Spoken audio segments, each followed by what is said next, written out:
ഭിന്നശേഷി സംവരണത്തിൽ സംസ്ഥാന സർക്കാരിന്റെ ഹർജിയിൽ വിശദവാദം കേൾക്കാൻ സുപ്രീം കോടതി. എതിർകക്ഷികൾ 4 ആഴ്ചയ്ക്കകം മറുപടി നൽകാൻ കോടതി നിർദ്ദേശം നൽകി. NSS കേസിലെ വിധി മറ്റുള്ളവർക്കും ബാധകമാക്കണമെന്നാണ് സംസ്ഥാന സർക്കാരിന്റെ ആവശ്യം.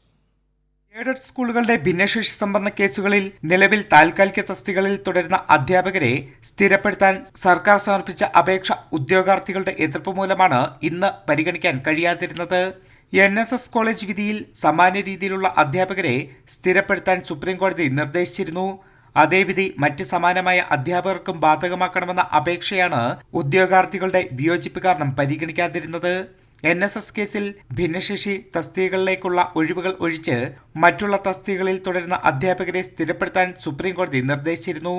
അതേ വിധി മറ്റുള്ളവർ കൂടി ബാധകമാക്കണമെന്ന സർക്കാരിന്റെ നിർദ്ദേശം സുപ്രീം കോടതിയിൽ ഹാജരായ ഉദ്യോഗാർത്ഥികൾക്ക് സ്വീകാര്യമായില്ല. ഏകദേശം 20,000-ഓളം അധ്യാപകർക്ക് സ്ഥിരപ്പെടുത്തൽ ഉത്തരവ് സർക്കാരിന്റെ അപേക്ഷയെ എതിർത്തില്ലായിരുന്നെങ്കിൽ ലഭിക്കുമായിരുന്നു.